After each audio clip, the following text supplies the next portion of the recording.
So ready. Yes, sir. So ready. Yes, So sir. what do we have here today?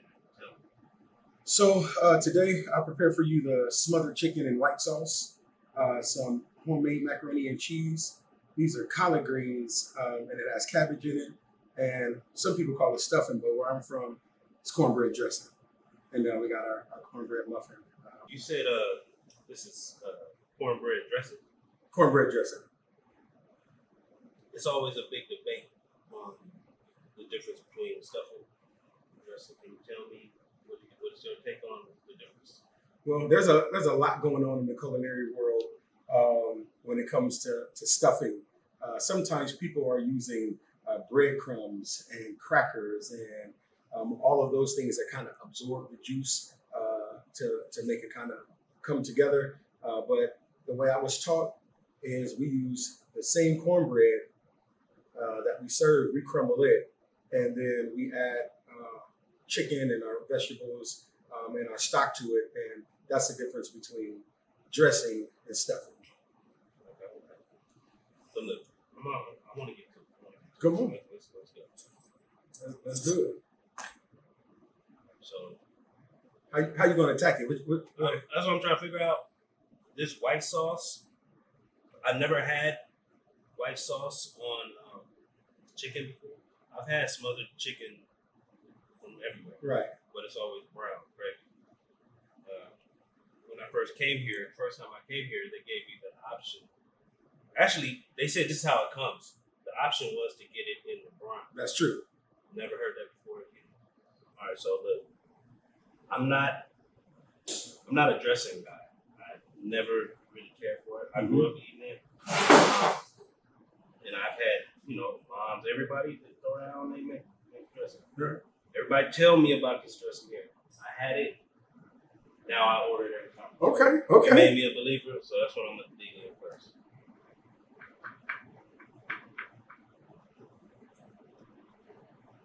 One thing I noticed about your consistency is a little different here. Is that something that you guys are known for, or like? Well. Here's the truth. Food is subjective, especially soul food. Everybody kind of makes it different and put their own spin on it. This is just how my grandmother taught my mom, and my mom taught me, and I'm gonna teach my kids. This is the consistency that we're looking for. I don't like it dry, nor do I like it like extra wet. Some people like it, more loose than how we do it. But for us, this is kind of like that happy medium. So, No, for sure. That got all the flavors in there. I could just go for that too. now this is the collard greens. It has smoked turkey. A lot of times people add pork to their greens, but we use smoked turkey here, and some cabbage. So it's like a cabbage green blend. So that's how we like to do it. And I noticed you got that vinegar flavor in there. Sometimes I've added a little extra vinegar, but this I don't do nothing. We do our best to try to take the work away from the consumer so that they don't have to use salt or pepper or any of those things. Maybe just some hot sauce to add for that stretch, right? Gotta have that cheese pull on it.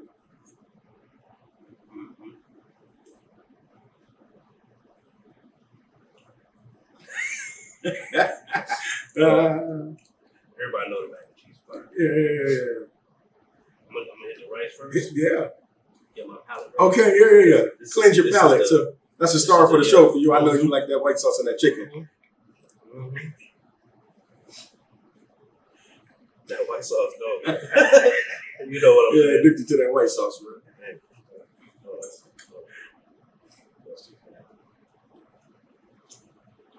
Oh yeah. He in there. Yeah.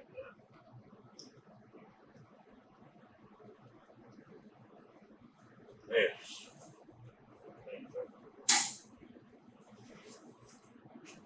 You gotta try this. No, that's This is what's my up. favorite. This is my favorite only because I haven't tried everything else. Got you. But each time I try something, This is your that favorite. becomes my favorite. I got you. Right now. All right, I can see you eat this whole thing, but let's get through it, man. Let's do it. On the cornbread. Oh, my bad. To get nice. I'm not even a big cornbread fan. Busting you down. Brooklyn, my daughter work here. Mm-hmm. She's known for her cornbread. Okay.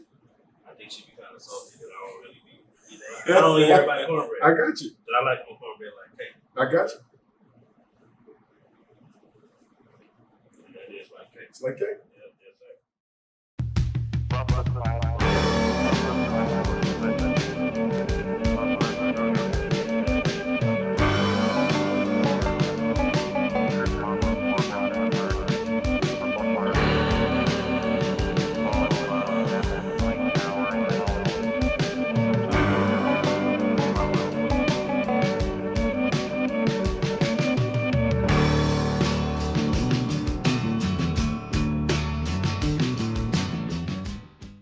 Welcome back to the Owner's Chair. Today we get to sit down with my friend, my family, an entrepreneur who has mastered the art of blending family, tradition with business and innovation. From starting That's My Dog to expanding to Bill's Enterprises. Kevin Muccular has built a legacy rooted in culture, community, and some of the best soul food in the game. Big Kev. What's That's what up I with call it? it. That's what I call Yeah, it. Big yeah, Kev. yeah. Man. What's up with it, man? Welcome, man. Thank you Appreciate very much. this. Thank you for Appreciate having me, this. bro. No, it's all good. Yes, it's all indeed. good. Let's start with talking about hot dogs to the legacy of flavor. You launched That's My Dog in 2011. What's the original inspiration behind it? And did you ever imagine that it'll evolve into what's today with Bill's? That's my dog. Interesting story. I was working for the city of Richmond, and we had built a mentoring program called the Office of Neighborhood Safety. A guy by the name of Devon Bogan had a vision to eliminate gun violence in urban America. And the first city that he stopped in was Richmond, California. I had just graduated not too long ago and thought I would want to come home and do something significant to help with the violence that was taking place in the city. As a part of the program, one of the main sticking points was our travel opportunities. So we would oftentimes take young people from Richmond, California, and fly them around the country to get them out of the environment, out of the matrix, so we can have communication and conversation with them about their future. While visiting in New York, there was a guy outside the Metropolitan Art Museum who sold hot dogs. Now, there are hot dog carts all down in Manhattan, every other corner. But there was one specific in front of the Met. And the guy's line just stayed long no matter when we went there in the winter. It was long, summertime, long line. And then one time I just went and stood in line, bro. Got a hot dog. Hot dog was good, but the guy's personality was even better. And so I told him, I said, hey, man, I've been here 4 or 5 times. I have not had one of your hot dogs until today. And it was really good. And I've been counting your money for at least a year and a half of me coming here. And so I asked him, I said, man, how much money are you making selling hot dogs? And he said, will you believe me if I tell you? I said, sure. He said, after I pay all my people and after all my overhead, somewhere north of $1 million is my take home. I said, a year? He's like, absolutely. I was like that's really crazy. But I could see the people that was in the line, and it was amazing. So he told me just to operate his cart, it was a medallion on it. Every January 1, he had to pay $250,000 just to operate for the year. So on top of his $250,000, on top of paying the veterans, because those are the only folks that he hires, on top of product, dude was taking home somewhere north of $1 million. I stepped out of line, immediately called my wife. I said, hey, that money that just came in, yeah, I think we probably need to get a hot dog cart. All right. She fought against it for a little while, but then she jumped on board, and That's My Dog was birthed, man. Just got a hot dog cart and started doing it. The name is perfect. How did you come up with that? In church, bro. Watch night service, which is going into the new year. We're in Berkeley and at Covenant Worship Center, and kind of nod off because I'm tired, been working a lot of hours, and have been trying to contemplate what to call it. Just jotted down a bunch of stuff, maybe this, maybe that.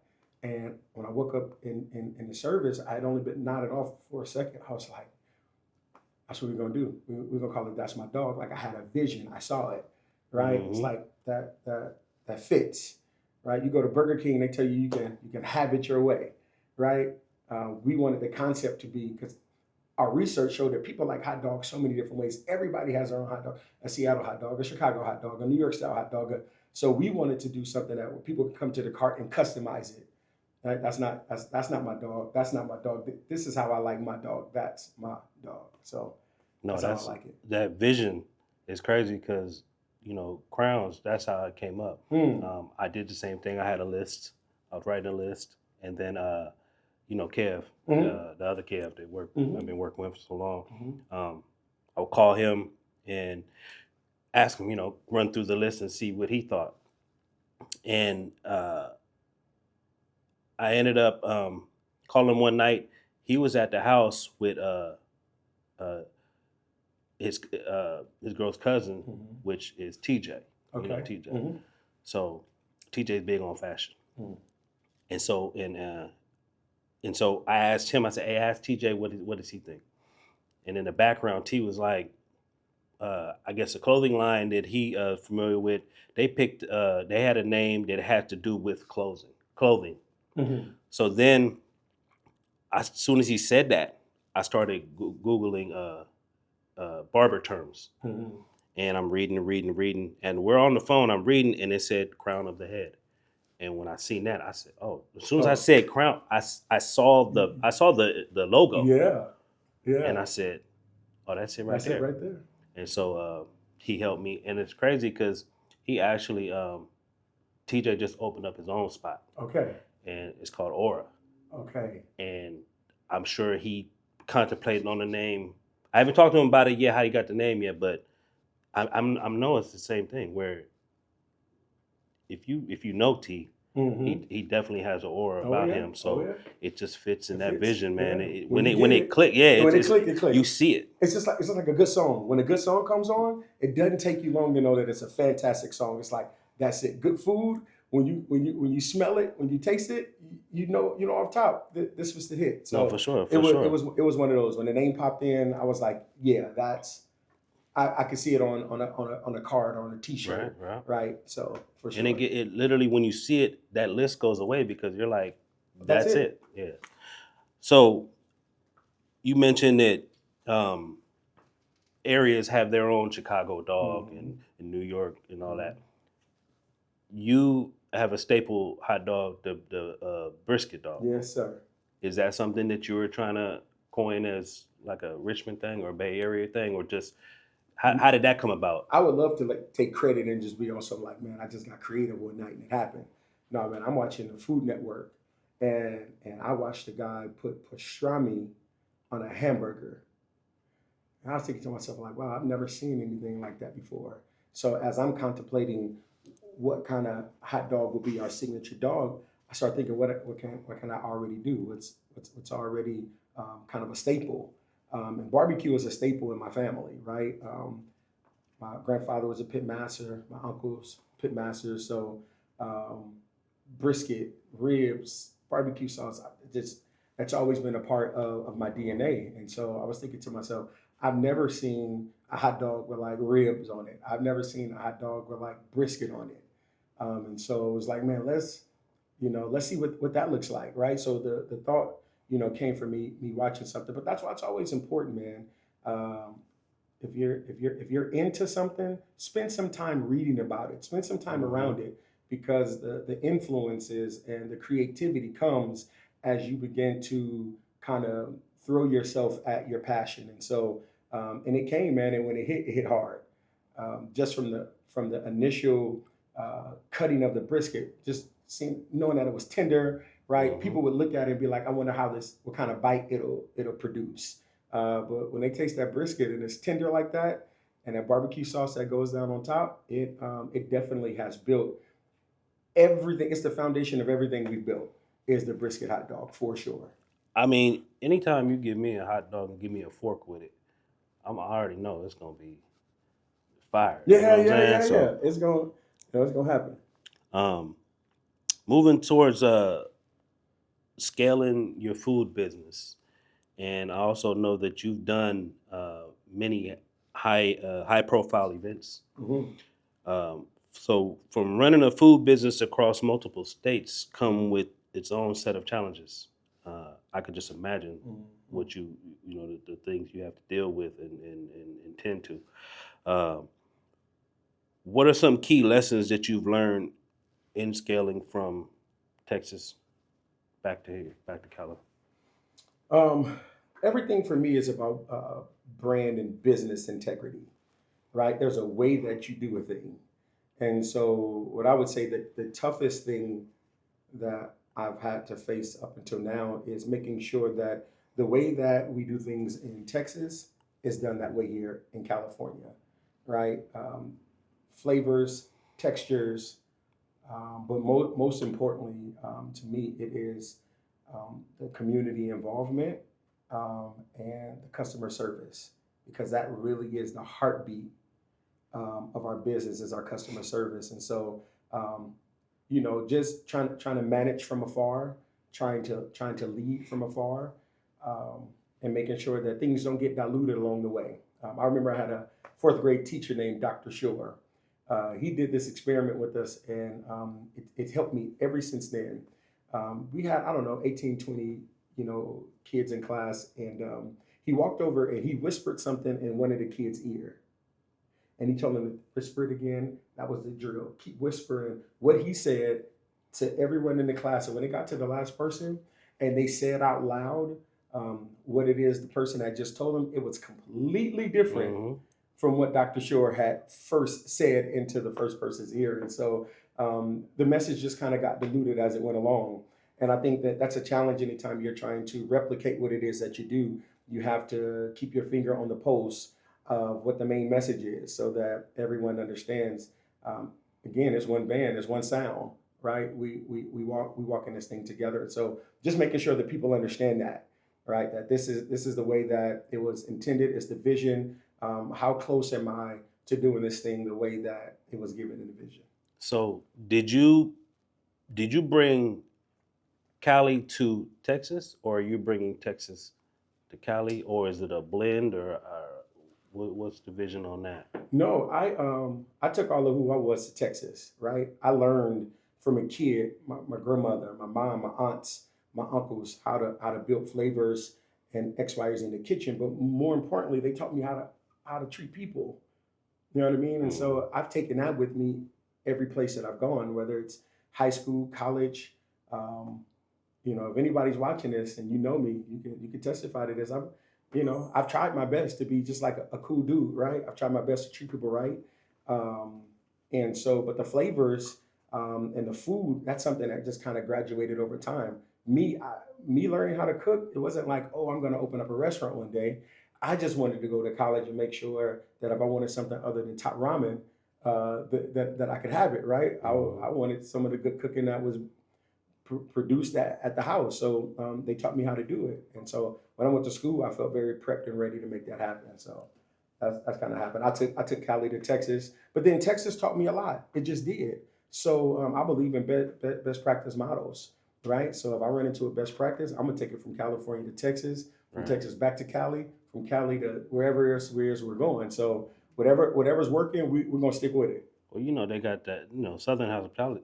Southern hospitality is real. It's real. You know what I'm saying? It's a completely different culture, right? But that's why even when I graduated college from Florida A&M University, the best HBCU in the business, when I graduated from FAMU, I came back home so that I could help in the community in Richmond. But what I really wanted was that Southern living, man. I fell in love with it, right? I fell in love with people speaking and saying hello.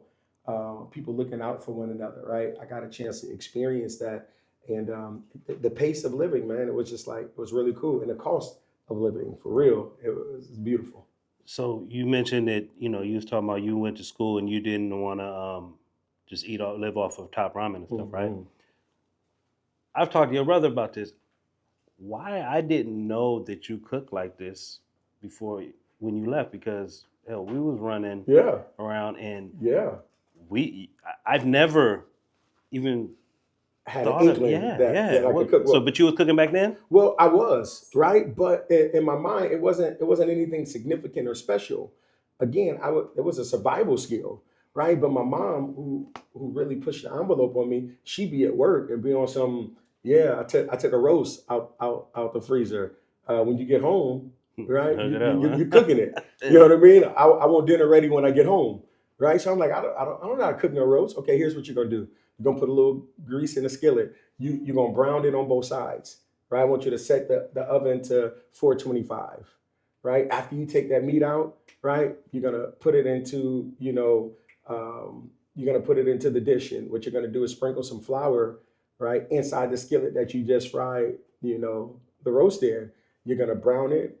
You're gonna put that into it. You're gonna add some. I go step by step, right? Here are the seasonings. Here's what you do. Here's how you do it.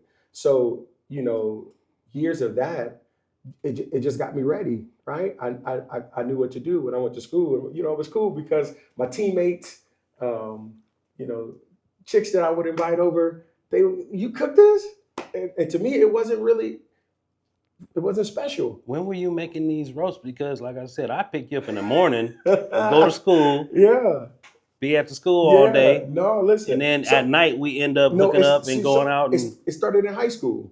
You know what I mean? Now, when I got older and got into college, I didn't have to do it as much, right? Moms wasn't on some when I get home, be home, right? In high school, I had to be home, right? So that's when it really happened. And then other than that, again, it just when you have talented and gifted people around you, I didn't really have to cook that much. And if I didn't have to cook, I much rather have my moms. I much rather have my aunts because those were the originators of all of this good food anyway. So Right. I was really shielded from having to do a whole bunch of it once I got older, right? But when I got to school, I had to pull out the chops, right? I had to make it happen. Right. We were talking about how you didn't cook around me when we were in college, right? Yeah, yeah. I know you remember this. I'm wondering, when am I gonna see on the menu in here at Aunt Bill's is the knot burger? Let me tell it. Uh, we used to we used to be out late, yeah. and when we was hungry, we used to always stop off at Nations. Shout out to Nations. Shout out to Fairfield. Nations. We used to order. It wasn't on the menu, but we used to call it the The knot knot burger. burger, right? Tell them why we call it the knot burger. Yeah, put a knot in your stomach. You mess around with a guy. I think it's like a double. Who goes up Nations and get a double cheeseburger with bacon and all the fixings and a fry and a whole nine? Just real wide back fat boy behavior. Paying for it right now, but definitely that was just like one of our coming home from God knows what we had going that particular evening. We was always looking forward to stopping through there, and I mean it was something to eat, and it was an opportunity for us to connect as partners. That's where our friendship grew, just on missions like that. So Yeah, I mean, every time I love breaking bread with people. yeah, So but that knot burger was like a staple. it was a staple in our diet It was- at that at the time. time. Have you ever thought about putting that on, or even remaking that, or doing anything like that? No, man, I haven't done hamburgers or anything of the sort. We were a hot dog company, right? But I always tell my wife, I feel like we can flip from hot dogs to hamburgers tomorrow and be successful for two reasons. Number one, we understand flavor, and number two, we love on people, No, for sure. right? And shit, So we really could swap over if somebody came and said you can no longer do hot dogs. Instead of TMD, that's my dog. I'd probably change it to TMB. That's my burger and keep it pushing though, for real. no, for sure. Don't you take TMB out there. Let me go ahead and copyright that right now. But I mean, I'm I even really- seeing a knot dog. You know what I'm saying? Just switch it on They up. play Yeah. a bacon burger dog. Yeah, that hot dog, it'll just, Yeah, it'll fill you up. yes, sir. Speaking of that's my dog, you've done high profile events for the NFL for the biggest names, especially during Super Bowl. Yeah. Tell me about that, man. What was that experience like, and just how did that come about? We moved to Texas from California in 2015, and we moved in December. And so that next year, the Super Bowl, we had just missed the Super Bowl in California. We played it in Santa Clara, home of the San Francisco 49ers. But they had played the Super Bowl there, and we missed it. We were gone. We was like, man, it's like really crazy. That following year, um, it was in Houston, and so we were trying to figure out like how do we get connected to the NFL in such a way, even a very small part, right? Because Super Bowl is humongous and everybody's flying in, right? It's like biggest event in the states, and so we were just trying to get in any way that we could. I have a buddy that I played college football with. He lived in Houston at the time, um, and his kids were having a birthday party, and we were out there just trying to get on as a business. So when we got to Houston, we gave a lot of food away. Nobody knew us; they didn't know our flavors. So a part of our marketing was let's get some food together and let's just go be a blessing. Let's just give it away. One of the birthday parties we did there, folks came over. He's well known.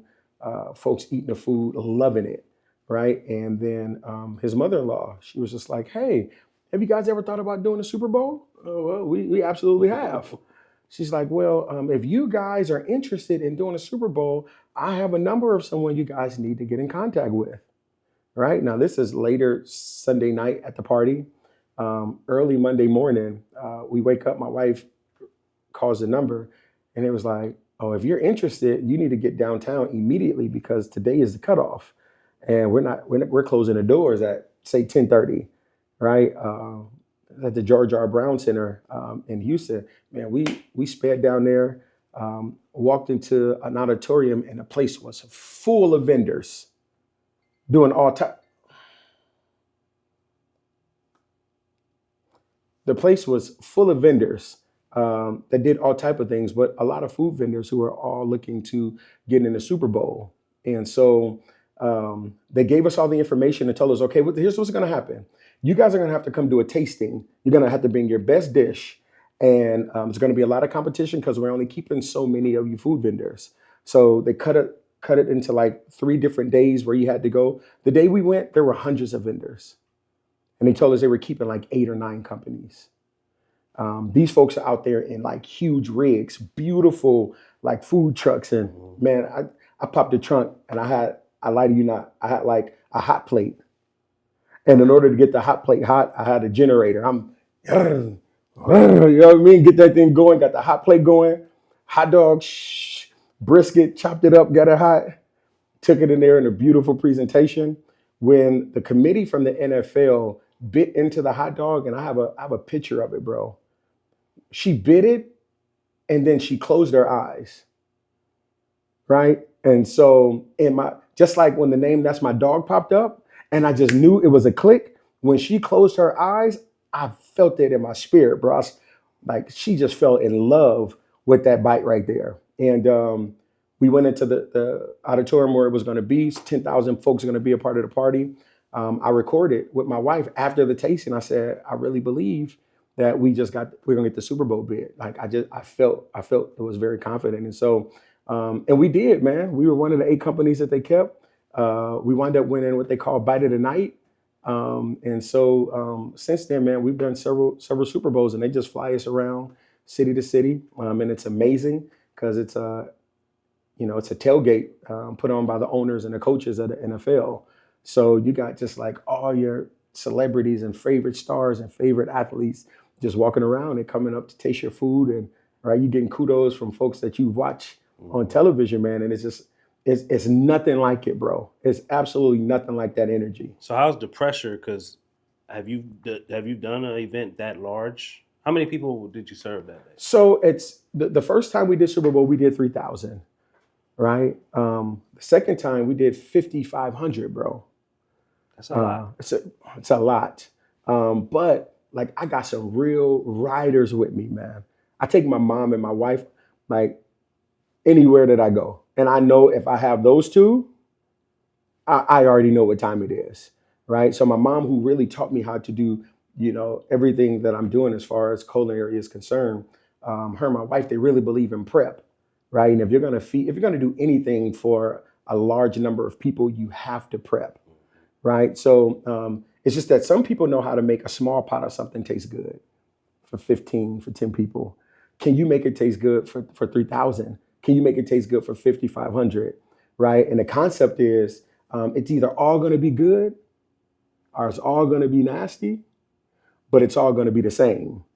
That's what it is. You have to make sure it's consistent. Now, if it's all nasty, I'm gonna have to live with that. But I want it to be consistent, whatever it is. We've just been blessed that it's been all good, That's right? what's up. Yeah. That's what's up. Um, we have to talk about this, man. I'm sure this has been one of the biggest moments for you was the Family Feud. That was a viral moment. Yeah. When I heard about it, I saw it. I Yeah. was weak. Everybody thought it was hilarious. Yeah. Hell, Steve thought it was hilarious. You kind of caught him off guard. Yeah, it definitely caught him off guard. That's for sure. You know, walk us through what happened that day and what was going through your mind when all this was going down. Family Feud, man. My wife, she's amazing. Um, and I know it sounds cheesy, but it's the truth. She really does make like my dreams come true. So I had a dream about that's my dog, and she pressed it until it was a reality. One night I came home, I had a dream, bro, that I met Steve Harvey, and I told my wife that. Said I met Steve Harvey, and I got a chance to talk to him about the work that we were doing in Richmond with these young men who were really fighting hard to live their lives in a different manner, right? And so when we traveled out of town, we used to get suits for him. So I wanted to talk to Steve because he's a suit guy, right? If you don't do nothing else, hook him up with some suits, some ties, whatever. So I told her that, and came home one day. My wife says, I put in an application for the Family Feud. They're coming to South San Francisco. It's like, okay, cool. And then boom, like they called us. Okay, you have an audition date and time. Very similar to the Super Bowl, man. We got there, man. It's just a gang of families everywhere. But I told them when we go, we're gonna go on, like we're gonna already be dressed, suits, ready to go. Let's go make it happen. Did well in front of the cameras. Did well in the secondary interview. Then, as it would have it, man, they called us and say we're flying you guys to Atlanta, right? We get down there, and I tell my family, I said, man, this thing is not about us winning, $20,000, although that would be great. This was a vision and a dream that I had. Is going to be important that I just get a chance to connect with Steve, even just for a few minutes. I just want to be able to put this in his ear, right? I feel like that's my responsibility, my call. So we get there, man, and they do like a mock show where they bring out a host, and there were families, man, who didn't do well with the lights on them, and even though they flew you in, you never got a chance to go on the show because you froze up or you didn't present well on camera. So I just told my family, man, listen, two things. Number one, we're here to have fun. So let's have fun. We would do this at home on a Sunday after church, just play Family Feud and be shouting answers. So let's just do what we do and have fun. And then number two, if they ask you a question, right? I was a team captain. If they ask you a question, get 2 or 3 answers in your mind so that if somebody takes your answer when it's your turn, then you have something that you could say, right? So they go up and they ask the question, what's the last thing you stuck your finger in? Right? So stop laughing, bro. Let me get through. So in my mind, I'm like my ear, my nose, like my eye, right? Those are the 3 answers in my mind. So like my mom, my cousin, my other cousin, and my mom, they answer all before me, and bing, bing, bing, answers fly straight off the board. Now here I am, the lights are on me, and I know he's coming to me, right? And I'm kind of excited because if you ever watch the clip, he slows down just a little bit. He's like, Kev, like Steve, it's like, tell me the last thing you stuck your finger in. And so I have a blank, bro. I have nothing. So I'm getting ready to turn and apologize to the family, like to my wife, like I'm stuck. And when I looked at her, answer just, my wife, Steve, listen. So that wasn't planned. Nothing. No, bro, absolutely not, man. Absolutely not. There's no way in the world. That would have been something that was even on my mind at the time, bro. Right. And so it did, bro. It just came out. But it's crazy because God used it as a catalyst to propel everything that's my dog. We were a very baby company at the time. And the reason they even invited us on It's because they love that That's My Dog t-shirts that we had on in a photo that we sent in. Right. So that's how like everything is so connected. Mm-hmm. The vision of the name, the logo, years later, it was what caught the eye of the producers. And on the show, they gave us an opportunity to talk all about the business. Right. So coming off the show, it aired all around the Bay Area and, KTVU News and, ABC, all the local networks called. We did interviews. We had a big showing at the Richmond Auditorium of it. And then like corporations start calling like crazy. I had never did a corporate event. We just did like pop-ups here and there, clubs at the night, farmers markets, that sort of thing. But then like, Chevron called like, hey, can you feed 500? It's like, oh yeah, we could do that. Like, man, I hung up the phone like, oh my God, what have I just got myself into? You know what I mean? And so it did, man. It's what propelled the business forward. I had no idea that would happen, but I'm a man of faith. And so I always knew that it would happen. I just didn't know how it was going to happen. And I heard T.D. Jakes preach a message one day, and he talked about the ambidextrous God, where sometimes you feel like God is he's gonna bless you one way, and you're expecting it to come one way, but he's even-handed. You don't know what he's gonna do. So the way that like Family Feud came in was completely unlike anything that I thought, and I couldn't take any credit for it, bro. Right? Hundreds and hundreds and hundreds and thousands and millions of views on that clip. It was nothing that I've done. There's some people who every day their goal is to go viral. That's what they work on every day. We've been viral. We've gone viral several times, and it's never been on purpose, bro. I've never in my mind like, oh yeah, this gonna go viral. It hasn't been that. It's been God. Like the scripture says, He'll make your name great, and He's done that right with the business. Both That's My Dog and I'm Bills. He's opening doors like this one. I think this is a tremendous door, and it's an honor and a privilege. I don't know who's gonna see this, but if you're watching, I have faith, man. Work hard, and wake up every day and go to the line. And even when the dream starts to look like a nightmare, keep pushing. You know what I mean? You know what I mean. Keep pushing. No, for sure. That's what it takes, man. You've always been like this. We just didn't have cameras around us. That's true. Coming up. It's all new. It's all new. Yeah. So talking about the viral moments, I mean, if a camera was on us, bro, back in 98, 99, it was so many viral moments. Yeah. Hilarious, bro. Yeah, the she's with me, bear meat, all that. You know what I mean? It definitely would be viral right now. That's for sure. So that's great, man. And so was that before the NFL events or? Yeah, no, that was before. That was before anything, man. That was very early on, and it was that moment that when we would go places, and still to this day, man, it's been years. It's like happened yesterday. It's like, man, I know you from somewhere, bro. Like airports, vacations, out of the country. I'm you run into certain folks. Like, man, I know you, and I'm like, it's only one thing. If you are out here, you've never had a hot dog. You've seen the clip because Family Feud, every so often they'll put out like the funniest clips, right? And it tends to make it. And so it's like it goes viral every 6 months or so, every 3 to 6 months. They replay it and new people see it. And so a lot of what happened for us in Houston, it came as a result of people seeing the clip and thinking that it's hilarious and asking questions about it, right? So then we get an opportunity to not only share about the business, but I get a chance to share my faith, which is super cool. So when you decided to bring in Bills back out here, I remember talking to you on the first conversation we were talking about, and I was like, "What are you trying to do? Where were you going with it?" And you mentioned giving back. And how you want to connect with the youth. Yes, sir. And, if I have anything that I can pass on to you, please do that. Yes, sir. And I also brought up the dealership, how that's the same type of character they have is, giving back.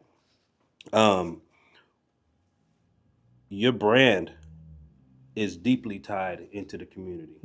You've mentioned it today many times about what you've done in Richmond, Mm-hmm. and I know what you've done with youth in Texas. Mm-hmm. Why is it such a big part and a mission for you to do that? Um, it's a huge part because it was a part of the initial vision that came, was that God, he promised that he would bless the company if we did with the proceeds what it is that he needed for us to do. And that is to give back to those who need it. You know, to whom much is given, much is required. That's a scripture in the Bible, and I've been given a lot. I've been blessed with a lot, and so it's important to me to see young people thrive. And there were times that, as a young person, that I was looking for something and could not find it. And I recognized that becoming an adult, I had to become it. I had to become it so that other young people who were looking for it had an example of it. And so, connecting with a young person, with their family, making sure that the folks who are hungry have an opportunity to eat, making sure that single moms, which is huge for my wife and I, we both were raised by single parents. We wanted to make sure that their rent was paid, man, right? The same way my mom had to make ends meet, and God made a way for her, and it built her faith. I want to be a part of helping to build some other single mom and some other son's faith, because my faith was built by watching my mom do her thing and have faith in God. And she allowed me to become a part of her faith journey without putting me in grown folks' business. You know what I mean? Like, she never expected for us to be like my brother and I to be the man at a home, right? But she would say, hey, I just want to let you know we don't have it, but we're going to be okay because God's going to make a way, right? Mhm. And so as soon as I became an adult, I wanted to be a part of the other side of the equation, is God using me to help make a way for that mom who was believing and who was trusting, because I know what it did for me and I know what it did for my mom. And so yeah, man, it is imperative wherever there's a That's My Dog or Aunt Bill's, it's going to be integrated into the community, because shame on any business that that gets an opportunity to get money from the community and refuse to give any back. No, 100%, man. Yeah. Is there a program that you're tied to, or a program that you most proud of that supports the community? We have a single mothers um, initiative that we started some years ago. And again, it's on a wheel. We spin the wheel, mom name pops up, whoever it is, and that month we're been a blessing, man.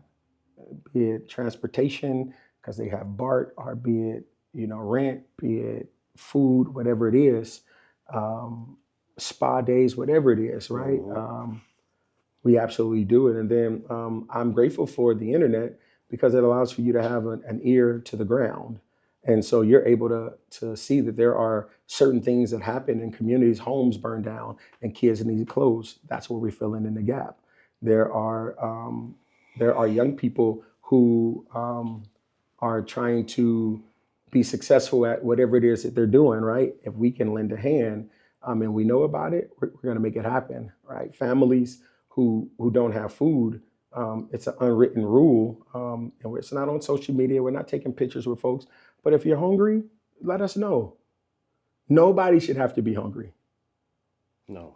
That's my piece, right? So yeah, we look for initiatives. We look for people who are doing the work already, and we come alongside them, right? If you're already doing the work, it makes it easy for us to connect to it, right? Here you go. Keep doing what it is that you're doing. Culturally, we're like that though, as far as feeding. Hmm. That's in most cultures I know. One thing we do is if you love somebody, you feed them. You feed them. Oh, such coming over. Okay, we got to do this, That's right. and just as across the board, that's definitely how we show love. That's right. Um, you, your leadership, your legacy. Um, what's next, man? I know as a business owner and a leader, uh, you have a philosophy that you live by, and you run your business by. What is that? Love God, love people. Everything else is going to fall in line, Mm-hmm. right? You love God, you love people. Something else that's really huge is being honest with yourself, to know where the deficits are in your character and your personality, and to work on those, right? Because so many times we like to lead with our highlights, right? But I believe that there's strength in being able to share your lowlights sometimes with folks, because people tend to look at folks and they put you on a pedestal, right? But the truth is, this is not ESPN, man. ESPN tends to show highlights of everything, right? What about the drops and the fumbles and X, Y, or Z, right? So we're talking about legacy, when we're talking about leadership, my team would tell you, man, I share with them often my failures and the areas that I need to improve, and the things that I can delegate that I don't do well, I do. The things that I need to work on personally that I have to, I try to do it, and surround myself with people who don't tend to say yes to me, but tend to challenge me, right? And so I feel like that's the strength of the legacy. That's the strength of the leadership, is to continue to evolve and get better, and not get complacent. Um, And the fact that you're willing to get better, I think a lot of people, they close their minds and their doors to that. I tell people all the time, and none of us perfect. That's right. But I am definitely willing to get better. Yep. But seeing that part that you're not that strong in is also important too, being open to see that. Yep. And that's something that I work on every day. Looking ahead, man, where do you see AIM Bills Enterprises going? Like this ceiling, this building has a roof on it, right? So no matter how much you get, you can only stack it up probably about to this high. For me, when it comes to AIM Bills Enterprises, I don't have any roof on my faith. I have no idea how much or how big. My responsibility is to show up every day, to be faithful to what it is that we're doing. We have projections. Don't get me wrong. We want food trucks. We want other locations. We want, because for me, the more places we put on bills, the more people I feel like are gonna get an opportunity to get blessed, right? So I almost look at it like a church, bro. Kind of, just different, right? Food is a bridge. It allows for us to come out of the building and get into the community because they want the food. It allows the community to come from outside indoors because they want this food, right? And so as many bridges as we can build, and that's how I look at it, not so much a restaurant, but a bridge, because that's how you know what's going on in the community. Somebody comes in and something's going on, boom, okay, now that's how we get a chance to bless them.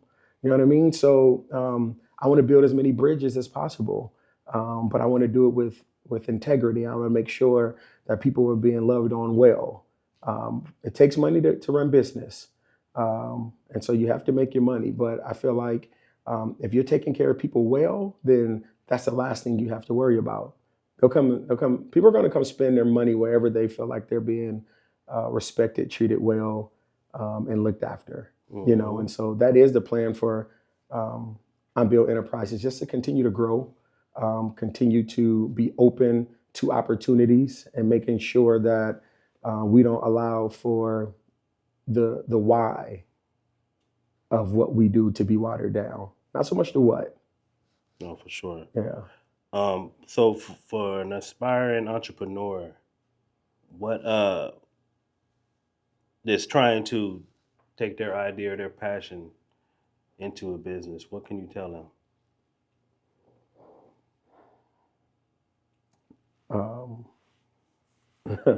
I just got the vision of I saw a stork that had a frog in its mouth. And the frog was halfway down the stork's mouth, but his hand was around the stork's neck, right? Squeezing it as tight as it could, because he refused to be swallowed up by the stork. So the sign said, like, never give up. You know what I mean? So he was half dead, but his grip was strong, right? My advice would be, to not give up, right? You don't allow fear to paralyze you.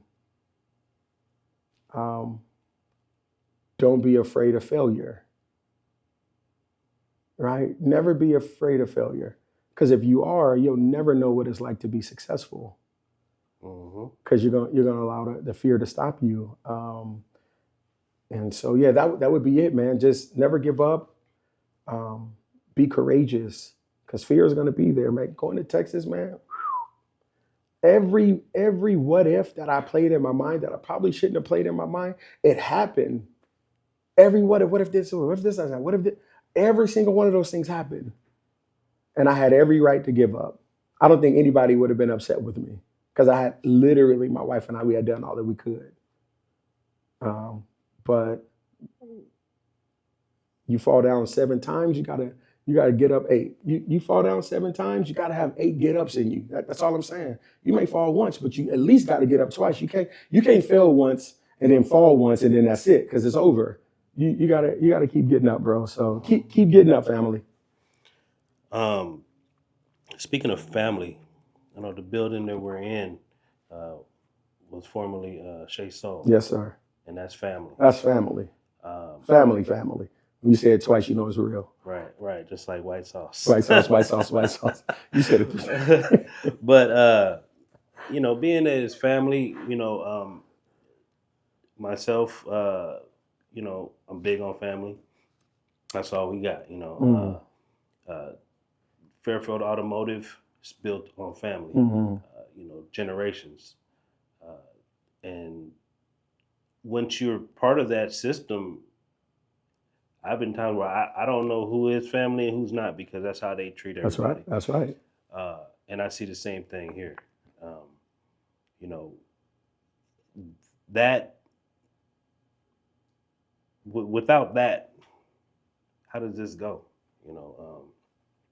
And how did the transition from it being a Shea Soul to now and Bill's, how has that been? Shea Soul. For all you all that know Shea Soul, let's just clap it up for them for sure. Big just the out. time, the energy, the sweat equity that they put into Solano County, Fairfield in particular, is unmatched. And so it is not even our attempt to fill their shoes, right? Sometimes you take those shoes off; those are bronze now. They put them up on the shelf. And so my Uncle Elmo, my Uncle Samson, and my Auntie Cheryl Reed came to this community years ago and just became a staple, right? Loving on people through food, the way that I had always been taught, right? Without them doing it the way that they did, I never would have been able to do it the way that I do it, right? And so if you walk into our doors, especially on the other side, you see it's welcome family. On the other side, it says faith, family, and food, right? It's just who we are, right? The folks who work here, we're teammates, and our responsibility is to make sure the folks walking through the door, that it feels like a family vibe in there. It feels like grandma's house. It feels like you can kick your shoes off. So where would this place be without the family factor? Nowhere. We'd absolutely be nowhere, going nowhere fast. And so it's our mantra, it's our belief system. The play that we call in the huddle every single day is love on the people, 1, 2, 3, break, right? Let's prepare for folks and let's treat them the way that family should feel when they walk into a location. So much so that you will start to remember people's names and their orders, right? Hey, Mr. Thomas, are you getting the same thing you got last time? You want a purple lemonade? You know what I mean? So that's the kind of family feel that we like to have. A community restaurant that's connected to the community, treats everybody who comes through the door like their family. I don't care if you're an elected official or a wino, you're somebody to us. You know what I mean? So that's really who we are. No, that's beautiful. You said the purple lemonade. Mm-hmm. We didn't talk about that earlier. Okay. What is a purple lemonade? So this is Purple Rain.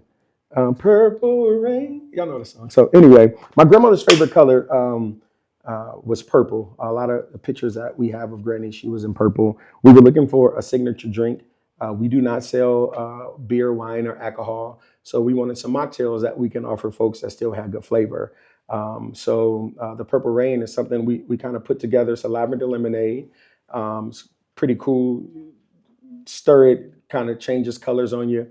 That's when you know that it's ready to drink. And then that plus some other things that we do, our peach lemonade and that kind of stuff. People come in here and they love it, right? They literally order it by the gallon. So we just try to make sure we put stuff in front of folks that they'll remember, right? It looks cool on photos, but it tastes better to the palate. You know what I mean? So we're pretty proud of what it is that we put in front of folks. So on both the food, the drinks, and the service, man, it's a money back guarantee. In most places you go, you never see that. But if you come here and something's not right, let me talk to y'all. If you guys ever come to Aunt Bill's and you order something and it's not the way you wanted it to be, never be afraid to send it back. It's who we are as a company. We want to make sure we can't dictate um, how you walk in the door. I don't know what you've gone through. I don't know what you've been through.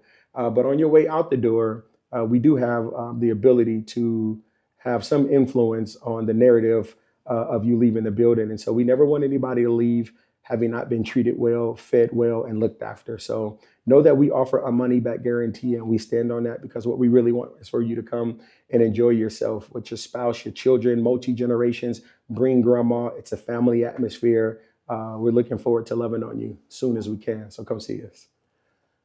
That was a great plug right there.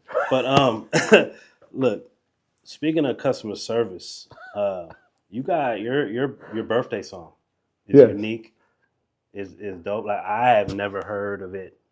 I don't want you to do it right Thank now, you. but everybody you gotta come and hear this, especially if it's your birthday. If it's somebody else's birthday, hell, if not your birthday, just tell them it's your birthday. That song is it. You guys got to hear it too. But with all that being said, man, Did you just encourage your people to come here live and say it was their birthday? Okay, I cool, did. But cool. that's how the song. Good That's song how, is. okay. You wanted me Yeah, to hear that song. yeah. Especially Okay. when my daughter's here working. Okay. She She loves likes singing. it. Yeah. We did it at my son's birthday dinner, and she started to do it at the table. Yeah, no, So man, it's a signature. yeah. It's definitely a signature. We want to make folks, especially on their birthday, feel extremely important and special. So we got a birthday song. So So this is a script that we have, and this is true. So it says, Kevin, it's been an absolute pleasure hearing your journey, which it has. From family recipes to viral moments and Super Bowl events, you've built something truly special, and can't wait to see what's next for Aunt Bill's, and that's my dog. This is my closing is, brother, I love you, man. I appreciate this. This is, I was so excited to do this because, for one, we weren't doing none of this oh yeah, way back. yeah. And to see what you've done and what you built, watching it, and when you left, uh, it was like you never left because I kept seeing it. Your brother is my brother. Mm-hmm. You my brother. Mm-hmm. So like, dude, like I'm so proud of you, man. Like for real, it's this is dope. Well, You know what I'm listen. Since we're gonna trade kudos. I never imagined you doing this right here. You've always been like really reserved, right? And so if you know you, if to know you, you know that you're funny, right? Like to laugh, X, Y, Z. But if someone doesn't know you, then they probably don't know that side of you, right? And so with the barbershop, especially just starting in a she shed in the backyard, man, you know what I mean? Yeah. So to watch it go from there to you be a prominent businessman and barber in the community, to everything you've done with the NFL, with the MLB, now with BMW, to the podcast right now, man. Like to me, you deserve all the kudos as well. But you've always been you come from good stock. Your parents are, really really cool people. So you've always been super cool. But this is dope, man. It was a pleasure and an honor to fly home to do this with you, man. Oh, I've man. been interviewed by other folks, and it's been dope, but it's been nothing like this because this is homegrown, right? This is grassroots. Oh, This for is sure. before anything was cracking, For before sure. before anything was going, right? Sometimes sure. people only get the version of you that they see on social media. But like you say, before there was social media, before there was cameras, we had action. Yeah, It was action before the ran cameras. You know big what I mean? cam. So- So, hey, no, I love that, man. Yes, appreciate you, yes, man. sir. Appreciate Appreciate you.